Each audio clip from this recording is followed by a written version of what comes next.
മയ്യിത്ത് നമസ്കാരം. മയ്യിത്ത് നമസ്കാരം വളരെയേറെ പ്രതിഫലാർഹമായ ഒരു പുണ്യകർമ്മമാണ്.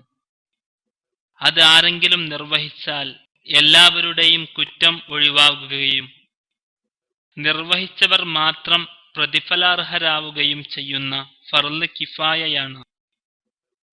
മയ്യിത്തിന്റെ ഏറ്റവും അടുത്തവരാണ് ഇമാമത്ത് നിൽക്കേണ്ടത്. പുരുഷനാണെങ്കിൽ തലഭാഗത്തും, സ്ത്രീയുടെ മയ്യിത്താണ് എങ്കിൽ മധ്യഭാഗത്തുമായിരിക്കണം ഇമാമ് നിൽക്കേണ്ടത് എന്ന് നബിചര്യയിൽ നിന്നും മനസ്സിലാക്കാവുന്നതാണ്. 4 തക്ബീറുകൾ. 4 തക്ബീറുകളാണ് ഈ നമസ്കാരത്തിന് ഉള്ളത്. ഓരോ തക്ബീറിനോടൊപ്പവും മറ്റു നമസ്കാരത്തിൽ തക്ബീറത്തുൽ ഇഹ്റാം നിർവഹിക്കാറുള്ളത് പോലെ 2 കൈകൾ ചുമലുകൾക്ക് നേരെ ഉയർത്തിയ ശേഷം നെഞ്ചുകളിൽ വെക്കേണ്ടതാണ്. ഒന്നാമത്തെ തക്ബീറിന് ശേഷം സൂറത്തുൽ ഫാത്തിഹ ഓതുക. അഊദു ബില്ലാഹി മിനശ് ശൈത്വാനിർ റജീം. ബിസ്മില്ലാഹിർ റഹ്മാനിർ റഹീം.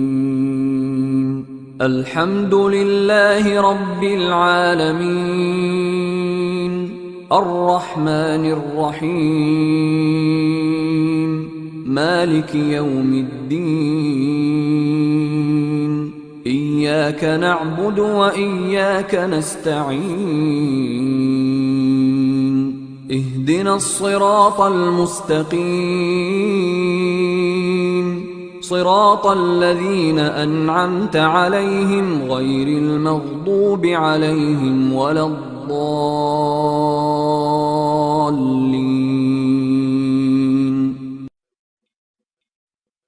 രണ്ടാമത്തെ തക്ബീറിന് ശേഷം നബി സല്ലല്ലാഹു അലൈഹി വസല്ലമയുടെ പേരിൽ സ്വലാത്ത് ചൊല്ലുക.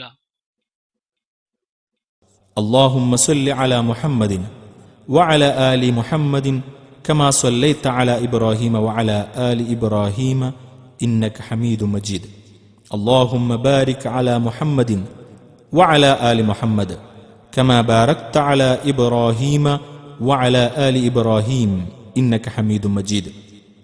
അല്ലാഹുവേ, ഇബ്രാഹിമിനും കുടുംബത്തിനും നീ ഗുണം ചെയ്ത പോലെ മുഹമ്മദ് നബിക്കും കുടുംബത്തിനും നീ ഗുണം ചെയ്യണമേ.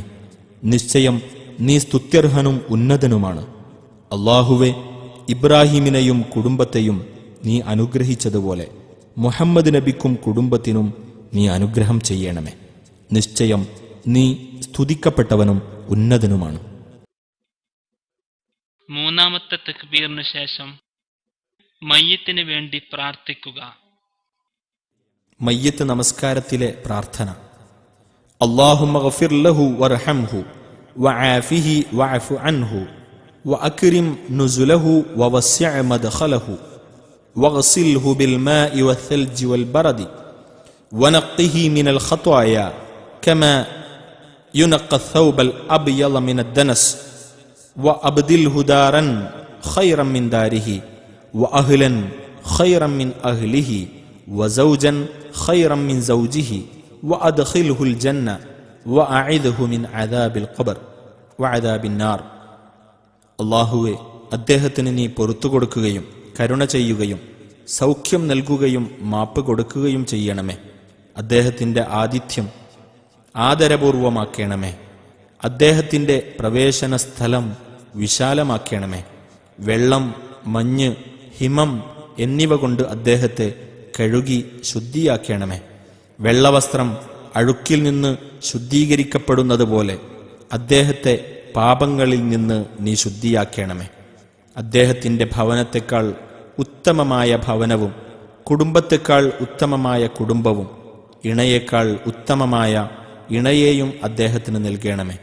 അദ്ദേഹത്തെ സ്വർഗത്തിൽ പ്രവേശിപ്പിക്കണമേ. ഖബറിൻ്റെയും നരകത്തിൻ്റെയും ശിക്ഷയിൽ നിന്ന് അഭയം നൽകണമേ. നാലാമത്തെ തക്ബീറിന് ശേഷം ഒരു ചെറിയ പ്രാർത്ഥനയാണ്. അല്ലാഹുമ്മ ലാ തുഹദ്ദിംനാ അജ്റഹു വലാ തഫ്തിനാ ബഅദഹു.